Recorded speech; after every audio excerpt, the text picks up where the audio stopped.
Good morning to all students. आज से as you have Bansur की ऑनलाइन कक्षाओं में हार्दिक स्वागत है। आज हम अध्ययन करने वाले हैं कृषि क्षेत्र की शेष रही क्रांतियों का। इससे पहले की कक्षा में भी हमने कृषि के क्षेत्र की कुछ क्रांतियों का अध्ययन किया है। जैसे रिवाइज करते हैं,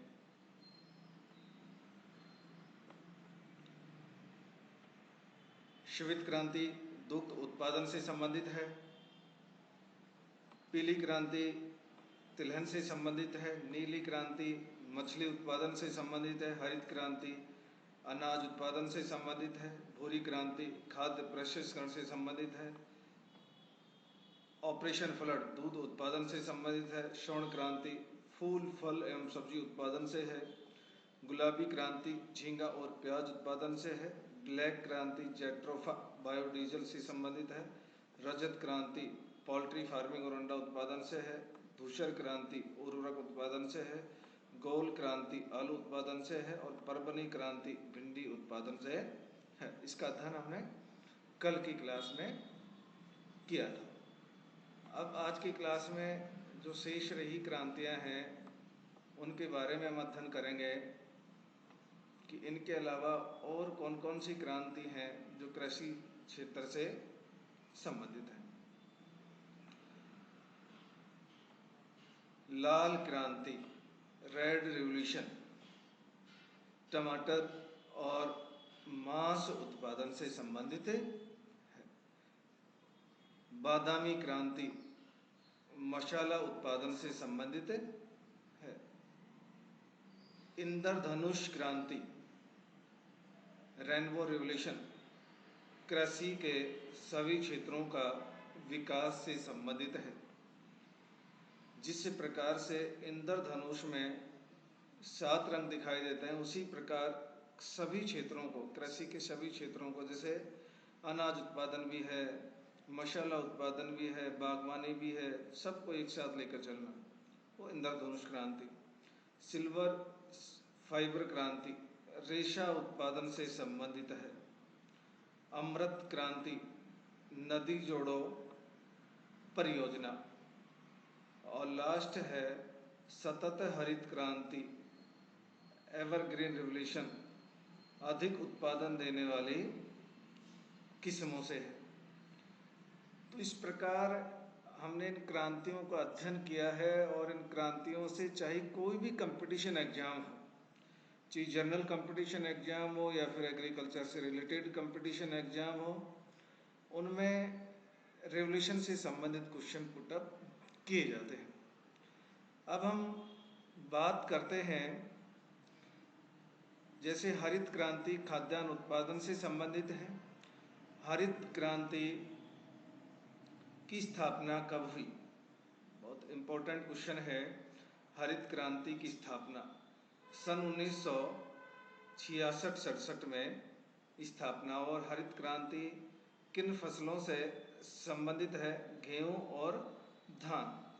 इन अनाज वाली फसलों की ही बौनी किस्मों का हरित क्रांति के अंतर्गत विकास किया गया था, जिसके कारण हम आज खाद्यान्न उत्पादन के क्षेत्र में आत्मनिर्भर हैं। तो हरित क्रांति संबंधित खाद्यान्न उत्पादन से है। अब हम बात करते हैं कि हरित क्रांति जो नाम है ये किस वैज्ञानिक ने दिया है। तो ये है डॉक्टर विलियम गॉर्ड ने।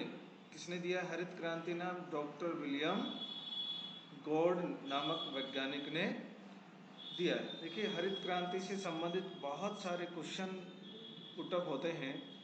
नाम किसने दिया? विश्व में हरित क्रांति का जनक, भारत में हरित क्रांति का जनक। तो इस प्रकार बात करते हैं कि विश्व में हरित क्रांति का जनक है। तो विश्व में है, जैसे कल भी आपको बताया गया है, डॉक्टर नॉर्मन ई बोरलॉन्ग। ये मैक्सिको के वैज्ञानिक थे जो विश्व में हरित क्रांति के जनक कहलाए। कौन? Doctor Norman E Borlaug. अब बात करते हैं कि भारत में हरित क्रांति के जनक कौन है। तो भारत में जो हरित क्रांति के जनक हैं वो है डॉक्टर M.S. स्वामीनाथन। जैसा आगे लिखा हुआ है, भारत के कृषि वैज्ञानिक हैं।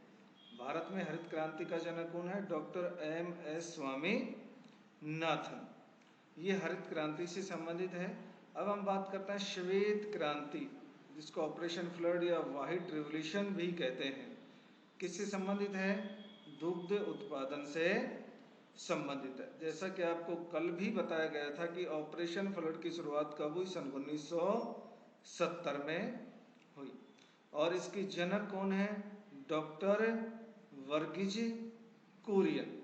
डॉक्टर वर्गीज कुरियन। अब डॉक्टर वर्गीज कुरियन हैं जो श्वेत क्रांति के जनक हैं। इनका पूरा जीवनी का एक संधारण किया गया है और वो अमूल डेयरी आनंद में किया गया है। इनका म्यूजियम है, डॉक्टर वर्गीज कुरियन म्यूजियम स्थापित है गुजरात में, आनंद जिले में अमूल डेयरी के अंदर इसका डॉक्टर वर्गीज कुरियन म्यूजियम स्थापित किया गया है। इसी प्रकार हमने प्रमुख कृषि क्षेत्र की क्रांतियों का अध्ययन किया है। तो आज की क्लास में केवल इतना ही। कल की क्लास में नए टॉपिक के साथ फिर मिलते हैं। धन्यवाद।